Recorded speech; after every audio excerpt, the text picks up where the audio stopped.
वांगचुक यांच्या समर्थनात ठाकरे सेना रस्त्यावर उतरले। ठाकरे सेनेचं आज शिवाजी पार्क येथे आंदोलन होणार आहे। नीट पेपर फुटी, परीक्षा घोटाळ्यांवर सरकारला जाब विचारला जाणार आहे। धर्मेंद्र प्रधानांच्या राजीनाम्याची मागणी केली जाणार आहे। ठाकरे सेनेच्या माध्यमातून आज आंदोलन केलं जाणार आहे। नीट पेपर फुटी, परीक्षा घोटाळ्यांवर सरकारला जाब विचारणार, धर्मेंद्र प्रधान यांच्या राजीनाम्याची मागणी केली जाणार आहे।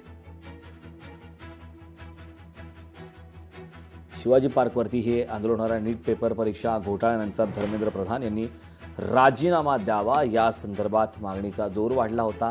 ठिकठिकाणी आंदोलन झाली। संतापाची लाट देशभरात उसळल्याचं पाहायला मिळालं। सोनम वांगचुक यांनी सुद्धा आंदोलनाचा जोर धरला आणि त्यानंतर आता ठाकरे सेनेच्या माध्यमातून शिवाजी पार्कवरती हे आंदोलन केलं जाणार आहे। या दरम्यान धर्मेंद्र प्रधान यांच्या राजीनाम्याची मागणी केली जाणार आहे। उद्धव ठाकरे यांच्या पक्षाच्या माध्यमातून खरं तर कालच रामरक्षा पठणाच्या माध्यमातून नागपूरमध्ये आंदोलन करण्यात आलं आणि त्यानंतर आता उद्धव ठाकरे यांच्या पक्षाच्या माध्यमातून आता शिवाजी पार्कवरती हे आंदोलन केलं जाणार आहे। खरं तर नीट परीक्षेचा महापेपर फुटी घोटाळा झाला, त्यामध्ये तब्बल 22 लाख विद्यार्थ्यांचं नुकसान झालं आणि त्यानंतर आता धर्मेंद्र प्रधान यांच्या राजीनाम्याची मागणी होत असताना आता ठाकरे सेनेच्या माध्यमातून शिवाजी पार्कवरती हे आंदोलन केलं जाणार। या संदर्भात ताजे अपडेट देण्यासाठी आपल्या प्रतिनिधी स्नेहा जाधव आपल्यासोबत जोडलेत। स्नेहा, आपण पाहतोय ठाकरे सेनेच्या माध्यमातून शिवाजी पार्कवरती आज आंदोलन केलं जाणार आहे। मुद्दा तोच आहे, मागच्या काही दिवसांपासून तब्बल 2 ते 3 महिन्यांपासून देशभरात आपण हा मुद्दा पाहतोय। नीट पेपर परीक्षेच्या महाघोटाळ्यानंतर धर्मेंद्र प्रधान यांच्या राजीनाम्याची मागणी देशभरात जोर धरत आहे। संतापाची लाट पाहायला मिळाली आणि आता ठाकरेंचं आंदोलन होतंय। काय अधिकची माहिती आहे?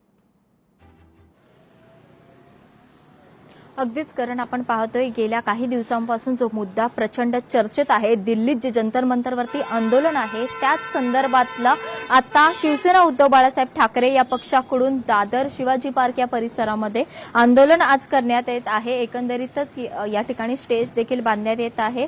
या ठिकाणी आंदोलनामध्ये उद्धव ठाकरे यांची प्रमुख उपस्थिती असणार आहे। तसेच आदित्य ठाकरे इतर नेते देखील या आंदोलनामध्ये सहभागी होणार आहेत। आपल्याला या ठिकाणी पोस्टर देखील, बॅनर पाहायला मिळत आहे। बुलंद आवाज, विद्यार्थ्यांसाठी, देशाच्या भविष्यासाठी, हुकुमशाही सरकार विरोधात आंदोलन। आजचं हे आंदोलन अत्यंत महत्त्वाचं समजलं जात आहे। गेल्या अनेक दिवसांपासून जी चर्चा आहे, ज्याबद्दल देशभरात चर्चा होत आहे, ते जंतर मंतरवरचं आंदोलन, त्या संदर्भात शिवसेना उद्धव बाळासाहेब ठाकरे या पक्षाने पाठिंबा दिलेला होता।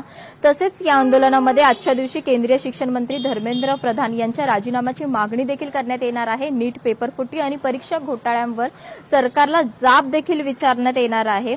आपण पाहिलेलं होतं, जी चर्चा सुरू आहे त्याच संदर्भातलं हे आंदोलन आहे आणि या आंदोलनामध्ये उद्धव ठाकरे तसेच इतर नेते मंडळी देखील उपस्थित असतील, कार्यकर्ते मोठ्या संख्येने उपस्थित असतील। याच दादरच्या शिवाजी पार्क येथे हे आंदोलन होणार आहे। एकंदरीतच उद्धव ठाकरे यांनी गेल्या पत्रकार परिषदेत देखील या आंदोलनाची जेव्हा घोषणा केलेली होती तेव्हा देखील त्यांनी भाजपवरती निशाणा साधलेला होता, बरेच टीका केलेली होती। आज जेव्हा आंदोलनस्थळी ते येतील तेव्हा त्यांच्याकडून भाजपवरती कोणत्या प्रकारची टीका करण्यात येईल, कोणते भाष्य करण्यात येतील, कार्यकर्ते असेल त्यांना कशा प्रकारे संबोधित करण्यात येईल किंवा इतर काही मार्गदर्शन या आंदोलनाच्या वेळी करण्यात येईल का, काही कोणते आदेश देण्यात येईल का, हे पाहणं महत्त्वाचं ठरेल। तसं आदित्य ठाकरे असतील, इतर नेते मंडळी देखील शिवसेना उद्धव बाळासाहेब ठाकरे या पक्षाचे या ठिकाणी येणार आहेत। कार्यकर्ते देखील मोठ्या संख्येने जमणार आहेत। त्यामुळे आजचं आंदोलन जे 4 वाजता सुरू होणार आहे ते महत्त्वाचं समजलं जात आहे। करण, नक्कीच स्नेहा, या आंदोलनावरती लक्ष ठेवून राहा। वेळोवेळी या संदर्भातले ताजे अपडेट तुझ्याकडून घेतच राहू। तुर्तास या महत्त्वपूर्ण अशा विश्लेषणासाठी खूप खूप धन्यवाद। लोकशाही मराठी ऐका, पहा, जागरूक रहा।